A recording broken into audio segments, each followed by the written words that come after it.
But we'll get more into the music in a bit. But I wanted to talk to you because I think one of the funniest things that I had heard you talk about was like GameStop, right? And how you Yeah. had traded in like a bunch of your games to get the 360. And it's so Yeah. funny because like when I was in LA, funny enough, that for this last month we were driving around a lot, and I had seen so many closed GameStops, right? No way. So many closed I feel GameStops. like I haven't gone to GameStop in a long ass time. I ain't gonna lie. I go lie. This is like a very B side conversation. But do you Uh, think the fall of games? What do you think is like the main cause of like the fall of GameStop? oh, it's the greed. I mean, bro, like especially for kids and stuff that don't have money like that, and they have older games. Like you can't be given if you paid $50 for a game, giving them Yeah. $2.20 and $1.15, and they're not gonna be able to upgrade their game. So I feel like that's their number one downfall right there is the greed.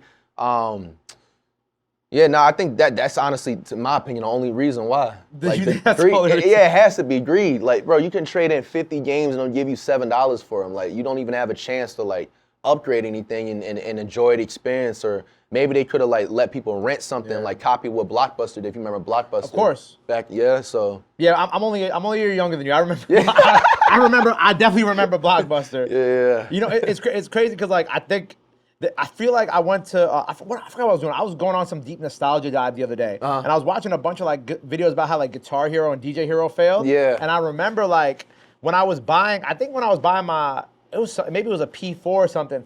I had traded in, similar to you trying to get the 360. Yeah. I had traded in all these like Guitar Hero games, like the guitar controllers, all this stuff, and they gave me like $150 like you know what I'm saying? Yeah, And it's I crazy. still had to pay like 300 whatever for the console. But it's so crazy seeing how like now they've gone from like being like, oh yeah, trade your games with us, we'll get you some bread, to like now they're like begging you to like just come mess with them and go into the Right. stores and buy stuff.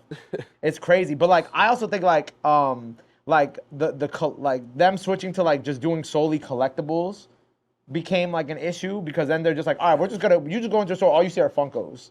I realized that the last GameStop I went to a few years ago, they just had hella collectibles and it's less Yeah. games. I mean, what's the purpose of it called GameStop? Yeah. Collectibles, it's like I And don't know. they bought into like the Pokemon hype in like 2020 during the Yeah. pandemic, like after Logan Paul started doing all that. And then like lastly, I just think like there's no more midnight releases. Like I don't know, did you ever do a midnight release before? Honestly, I didn't want to deal with the lines, but I didn't? always thought it was Okay. cool. I low-key wanted to. Now thinking back, I wish I would have just for the experience, but I definitely remember the Midnights. They had the Call of Duties, the 2Ks, Yeah. like even like Favorite console of all time?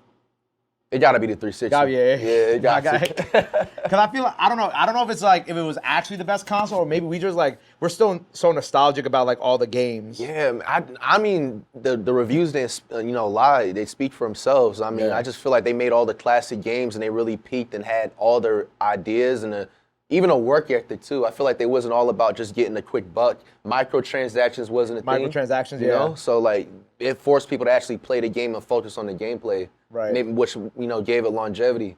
Yeah. So no, I think the 360 days was like the classics. That's my favorite time period gaming. It was crazy. Did you ever get to go to the Call of Duty offices in LA? Nah, not they're, yet. They're in the Valley.